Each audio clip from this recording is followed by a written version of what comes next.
अनन्या, चलो आज से तुम मेरे पास रहना। क्या भाभी, आपने क्या कहा? मैं आपके पास रहूँगी? भाभी, आपके पास खुद को तो खाने के लिए रहता नहीं, आप मुझे कहाँ से खिलाएंगी? मैं अपनी बड़ी भाभी के साथ रहूँगी। कुमकुम वहाँ से नाराज़ होकर चली जाती है। अनन्या की माँ का निधन अभी 2 दिन पहले ही हुआ था, इसीलिए उसकी भाभी उसे अपने पास रखना चाहती है। उसकी दोनों भाभी एक ही घर में अलग अलग रहती हैं। कुमकुम गरीब थे और साधना अमीर थी, इसीलिए अनन्या अपनी भाभी साधना के पास रहने लगी। कुमकुम हमेशा अनन्या की फिक्र में रहती थी।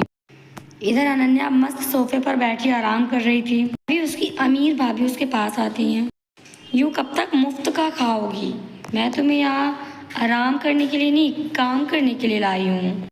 अनन्या तो हैरान रह गई अपनी भाभी का ये रूप देखकर, और वो गहरी सोच में झाड़ू लगाने लगती है। झाड़ू लगाकर वो फिर से बैठ जाती है, क्योंकि उसे काम करने की आदत नहीं थी। तभी फिर से उसकी अमीर भाभी आती है।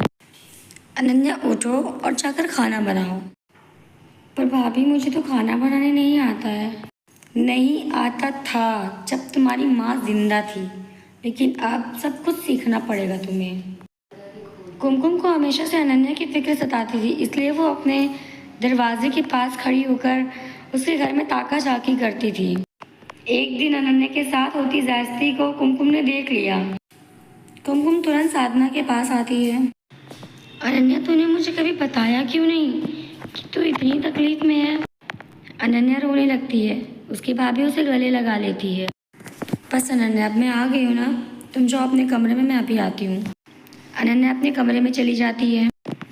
और भाभी, आपको शर्म नहीं आती?